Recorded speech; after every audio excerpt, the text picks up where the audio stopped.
Okay, so just if you could state your name and organization and all that Sure. good stuff. Hi, I'm Jabu Pereira. I'm the founder and director of Iranti.org. We are based in South Africa. We are an LTBI, media and documentation organization.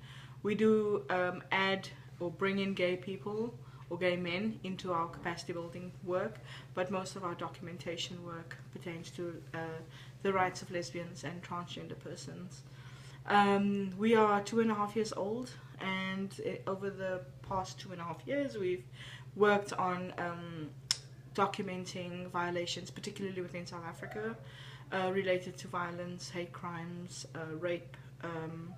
Also, additional cases relate to gender marker cases, access to trans health, and so forth. So we also now do regional work within Southern Africa and Eastern Africa, focusing on training, research, and documentation. Great. So could you Yeah. say a little bit about corporations? Yes. So, living in South Africa, there's a particular good and bad relationship pertaining to multinational corporations. So as we know, South Africa has emerged out of apartheid. For the past 20 years, we've been a democracy. And so prior to that, we've tried to hold a number of multinational corporations accountable for enriching themselves, around funding and supporting the apartheid state. Whether it related to military vehicles, weapons, petroleum, computers. So there are a number of issues that we've tried to address around trying to find some restorative justice about the role of multinational corporations, with implicit or directly or indirectly involved with human rights violations or state-sponsored violence. But I think looking now at the 20 years of our own democracy, we really see a new space for multinational corporations to kind of rectify many situations, including the insertion of LGBTI persons into the workplace, into laws and policies. South Africa's legal protections are quite clear about the role of business in relation to abiding to human rights standards. And I think we're pretty proud about that. Over the past 20 years, we have really good labor laws in place, particularly around some of our exports around the wine industry and the rights of farm workers. And if we look at other exports also within South Africa, and the labor protections are pretty clear.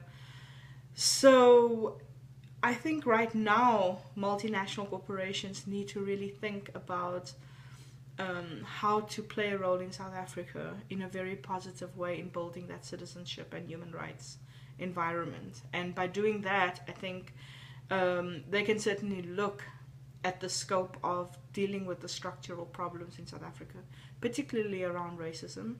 And as we know, the most affected people within the LGBTI community are Black South Africans, who are essentially marginalized, pushed out of the education system, forced into sex work, are homeless. And so the economic inequalities within the LGBTI community essentially affect Black South African LGBTI citizens, and also African foreign immigrants who are in South Africa, who are forced on the margins of the economy. So I think multinational corporations really have a space to diversify its own language within its policies, to include lesbian, gay, transgender, and intersex persons into the workplace, whether it's from, a cleaner to a CEO. I think there has to be scope to change that. I do believe that our diversity and the rights to protections must absolutely state that categorically within, labor laws and policies. So I think there's a huge scope for multinational corporations to kind of really be vocal about addressing violence and kind of tackling issues that are affecting the country, and not to really think about LGBTI rights as something that's privileged or, you know, that's elitist, but rather really touching people at the most basic levels of reading, writing, skills development. Yeah. I think you can stop it and she can